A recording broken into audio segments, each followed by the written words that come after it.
The FAA and other public agencies say they have no idea what plummeted from the sky and plowed into the ground near the Colorado River. It happened in May, and a number of eyewitnesses saw it.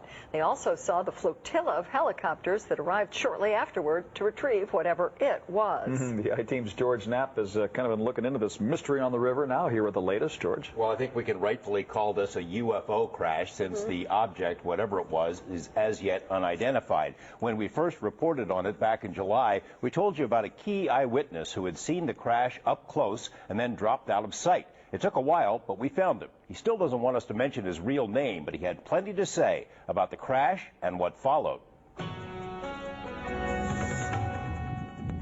According to eyewitnesses, the mystery object blazed out of the sky in the early morning hours of May 14th. In Bullhead City, former LAX police chief Frank Costigan noticed the turquoise light overhead. It kind of got bright, so naturally I looked up, and I picked it up right about here, heading in that direction, and went up like this speed, down behind the hill right there.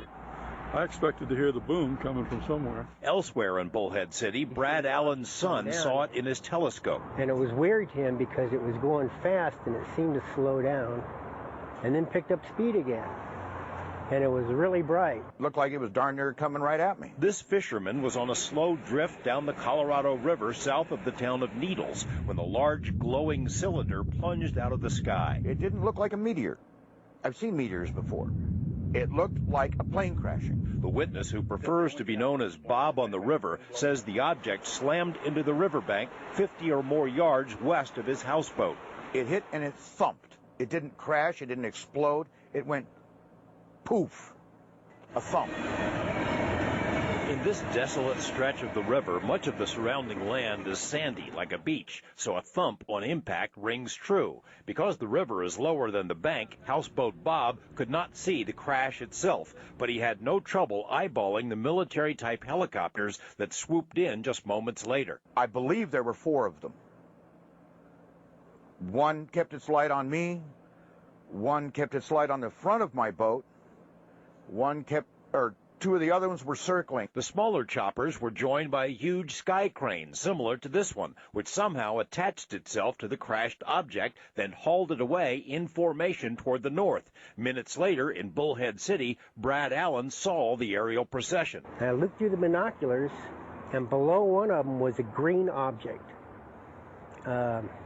It wasn't glowing, it was just faint green. There's so many possibilities of what it was, but the story of the UFO crash and the mystery helicopters first emerged on KTOX radio in Needles after Bob on the river called in, a decision he came to regret. When the story went national, Bob was nowhere to be found. In the months since, the I-Team filed records requests with more than a dozen federal, state, and local agencies. Not one knows anything about the incident, although 2 federal intelligence agencies stated they have no records they can release. UFO groups have assumed the object must be a crashed flying saucer, similar to the famed Roswell incident, and that it was retrieved under something like Project Moondust, a real program from the Cold War designed to locate things that fall from the sky. We've had things that fall down for a long, long time, and you have people who go out and pick up things that fall down. That doesn't make them extraterrestrial. Retired intelligence Colonel John Alexander thinks it's possible that what crashed near the river was something being developed in secrecy by our military. His best guess, some sort of UAV, a pilotless warplane, the kind said to be in development at Area 51. Well, it's only unidentified to you.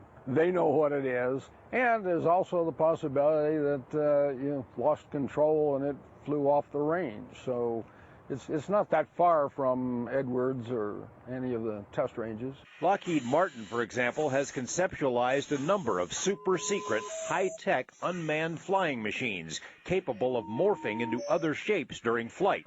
And what about military choppers? The I-Team found several stationed during the summer in Henderson, attached to a special ops group known as the Night Stalkers. I'd sure like to know. I thought it was a plane crash. Was Houseboat Bob intimidated into laying low, as ex-cop Frank Costigan told us? When we found him a few weeks ago, the fisherman was cagey. It's a very difficult question to answer, Mr. Knapp, especially at this time.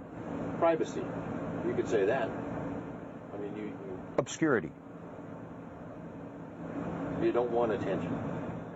Oh, Oh, absolutely not. But he added this intriguing postscript. I don't believe we were meant to see this.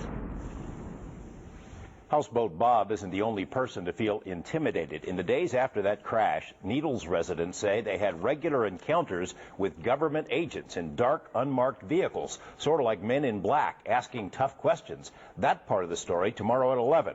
We'll also take a boat ride with Bob to the spot where this thing came down. And on our website right now is a GPS reading from that spot, in case you want to go out on your own UFO hunt. There are people getting out the door right now. Absolutely. Houseboat Bob, where'd he go when people couldn't find him? Well, he didn't go far. He basically turned off his cell phone and he floated around a bit. And there are all sorts of these nooks and crannies down there on the river, and he knows them like the back of his hand. He wasn't taken into custody or anything, but he won't say whether he was questioned or talked to. We're going to sort of get into that a little bit more tomorrow. Can't wait. Wow. Thank you, George. All right, thanks, George.